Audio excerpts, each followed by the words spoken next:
এই সনদে সই করার কোনো কারণ নাই। সে তো প্রধান উদ্যোক্তা, সেই প্রকল্পের প্রতিষ্ঠাতা, সে তো সই করবে না। আমি আনন্দিত এই অন্তর্বর্তীকালীন সরকার এটা গতকাল সই করেছে। এটা সই করার পরে অনেকের যে দাবি আছে যে আন্তর্জাতিকভাবে এটার একটি সুষ্ঠু সমাধান করার জন্য সেটার সুযোগ সৃষ্টি হয়েছে।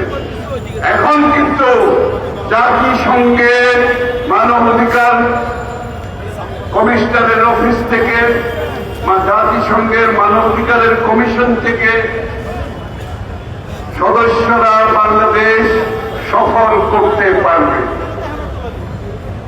এটা সইয়ের মাধ্যমে জাতিসংঘের বাংলাদেশে আসার পথ উন্মুক্ত হয়ে গেছে। তারা এই অনুসন্ধানে সহযোগিতা করতে পারবে। এটা একটা ভালো দিক। তাই আমার বক্তৃতা আমি সংক্ষিপ্ত করছি। এই যে পরিবারের সদস্যরা, তারা সামাজিকভাবে অত্যন্ত কঠিন সময় অতিক্রম করছে। আমাদের সকলকে পরিবারের পাশে দাঁড়াতে হবে, সমাজকে স্বীকৃতি দিতে হবে তাদের অবদানের সাথে সাথে রাষ্ট্রকে তাদের অবদানের স্বীকৃতি দিতে হবে। আমি চাই রাষ্ট্রীয়ভাবে এই পরিবারগুলোকে স্বীকৃতি দেওয়া হোক, রাষ্ট্রীয়ভাবে তাদের পাশে দাঁড়ানোর, এই পরিবারগুলোর আগামী দিনের তাদের পাশে দাঁড়ানোর স্বীকৃতি দেওয়া হোক। এরা নতুন যে মুক্তিযুদ্ধ হয়েছে, দ্বিতীয়বার যে স্বাধীনতা হয়েছে, এরা হচ্ছে এই স্বাধীনতার মূল সৈনিক।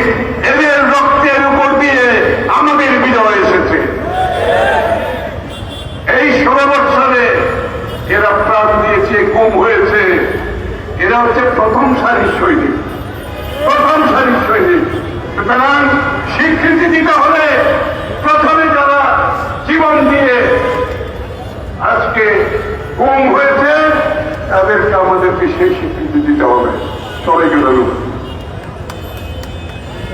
আমাদের মাঝে উপস্থিত রয়েছেন হেলেন জেরিন খান, সহশিক্ষা বিষয়ক সম্পাদক, লিটন মাহমুদ, সাবেক যুগ্ম আহ্বায়ক মহানগর দক্ষিণ, সালাউদ্দিন ভূঁইয়া শিশির, জাতীয় নির্বাহী কমিটির সদস্য, হাজী মনির হোসেন, মহানগরের সাবেক যুগ্ম আহ্বায়ক দক্ষিণ। প্রিয় ভাইরা, আলোচনার শেষ পর্যায়ে আমি বলতে চাই, অনেকেই সালাউদ্দিন ভাই যে কথাটি বলেছে, মিডিয়ার ভাইরা, আওয়ামী লীগের এই 17 বছরে 16 বছরের যে নির্যাতন নিপীড়ন কথা অনেকেই ঠিকভাবে দিচ্ছেন না। বিএনপি এবং আওয়ামী লীগ অনেকেই বলতে চান আমাদের নেতা স্বাধীনতার ঘোষক। বিএনপি 5 সাল থেকে বহুদলীয় গণতন্ত্র দিয়েছে। দেশনেত্রী বেগম খালেদা জিয়া 9 বছর আন্দোলন করে বাংলাদেশে গণতন্ত্র দিয়েছে। যতবার গণতন্ত্র মুখ থুবড়ে পড়েছে বিএনপি, সেই গণতন্ত্র পুনরুদ্ধার করেছে। কাজেই বাংলাদেশে বিএনপি আওয়ামী লীগ এক জিনিস না। আওয়ামী লীগ ফাঁসিবাদ সৃষ্টি করেছে, ফাঁসিবাদ দল, বাকশালী দল। কাজেই যারা বলেন বুঝে শুনে বলবেন। বিএনপি এই 17 বছরে আজকে আপনারাই দেখেছেন এই মঞ্চে কতগুলি গুম হয়েছে, কত নির্যাতন ভোগ করেছে। এ পর্যায়ে বক্তব্য রাখার আহ্বান জানাচ্ছি আজকে সভার সভাপতি দেশনেত্রী বেগম খালেদা জিয়া, বিএনপির ভারপ্রাপ্ত চেয়ারম্যান দেশনাথ তারেক রহমানের আস্থাভাজন, সাবেক মন্ত্রী, বিএনপির বিপ্লবী মহাসচিব, আজকে সভার সভাপতি জনতা মির্জা ফখরুল ইসলাম আলমগীরকে তার বক্তব্য রাখার আহ্বান জানাচ্ছি।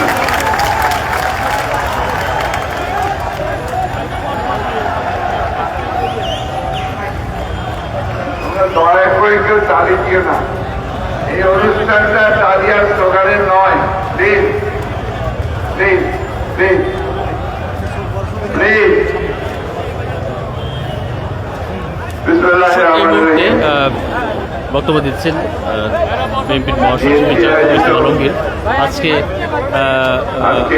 মানবতা অপরাধী আন্তর্জাতিক যে গুমের শিকার ব্যক্তিদের আন্তর্জাতিক দিবস উপলক্ষে আজকে সংহতি সভার প্রধান অতিথি আয়োজন করেছেন যেসব পরিবার জাতীয় আজকে দল বিএনপি এবং তারই বক্তব্য দিচ্ছেন দলটির মহাসচিব। তাদের সদস্য ভাই একটু ভাই ওই যে দেখুন ওইখানে একটা শিশু সে এখানে হাজার হাজার মানুষ ওই কিন্তু কোণে একটা উপস্থিত 6 হয়েছে বছরের এবং বাচ্চা আছে এই মুহূর্তে দলের যে আমার পাশে বসে আছে ইলিয়াস আলীর ছেলে। বক্তব্য দিচ্ছেন মির্জা ফখরুল ইসলাম আলমগীর।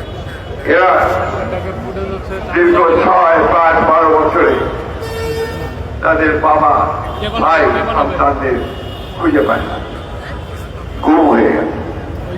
এরাই আজকে আমাদের প্রধান অতিথি। আমাদের জাতীয় স্থায়ী কমিটির সম্মানিত সদস্যবৃন্দ, একজন সদস্য আছেন যিনি গুম হয়ে গিয়েছিলেন, পরে আবার তাকে ভারতে ফেলে দেওয়া হয়েছে, সেখানে থেকে 9 বছর থাকতে হয়েছে। আমি যখন কালকে একসাথে গাড়িতে করে ফিরছি প্রধান উপদেষ্টার অফিস থেকে, কামাল আতাতুর্কের রাস্তায় ঢুকে উনি বললেন যে এই বিল্ডিং গুলো কি এখানে আগে ছিল, মানে বছরে ওনার জীবন থেকে চলে গেছে। আমাদের ইলিয়াস আলী, এই যে ভাবি এখানে বসে আছেন,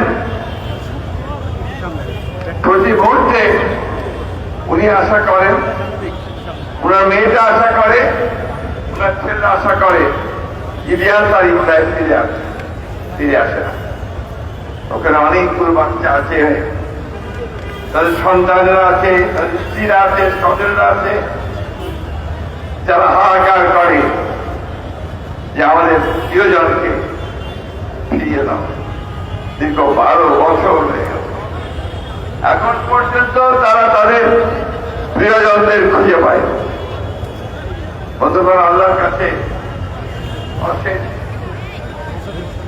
শুকরিয়া জানাই যে ছাত্র জনতা বিপ্লবের মধ্য দিয়ে, আমাদের আন্দোলনের মধ্য দিয়ে, এই বিএনপি নেতা কর্মীদের আত্মত্যাগের মধ্য দিয়ে 15 বছর ধরে যে আত্মত্যাগ করেছে, তার মধ্য দিয়ে এই দেশটি ভয়াবহ দানবের হাত থেকে মুক্তি পেয়েছে, ফ্যাসিবাদের হাত থেকে মুক্তি পেয়েছে, এবং আমাদের তো আমরা প্রাণ খুলে নিঃশ্বাস দিতে পারছি। প্রিয় বন্ধুগণ, আজকের এই সভাটি একটি বিশেষ সভা।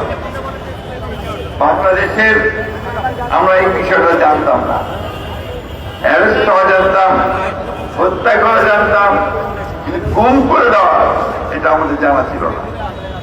এমনকি আমরা যারা দীর্ঘকাল ধরে রাজনীতির সঙ্গে সম্পৃক্ত আছি, আমরা বাংলাদেশে স্বাধীনতা যুদ্ধই বলেন বা এখনই বলেন, আমরা কখনো দেখি এই আওয়ামী লীগ তারা রাষ্ট্র ক্ষমতায় আসার পরে এই আইন শৃঙ্খলা রক্ষাকারী বাহিনী রাষ্ট্রীয় যন্ত্রকে ব্যবহার করে তার এই ভয়াবহ মানবতা বিরোধী যে অপরাধ, সে অপরাধ তারা সংঘটিত করেছে। আমি বক্তব্য দিকেও করবো না। আমার প্রত্যেক বছর যখন এদের সঙ্গে আমি এসে দাঁড়াই, সেই শিশুটা হাত ধরে যখন দাঁড়াই, যখন সেন্টি তার পাশে এসে দাঁড়ায়, এই মেয়েগুলো আমার সামনে আসে, আমি পিতা হিসেবে, অভিভাবক হিসেবে আমি খুবই ভারাক্রান্ত হয়ে যাই। এদের সামনে আমরা কিভাবে দাঁড়াবো, কি জবাব দেবো তাদের কাছে? জবাব নেই।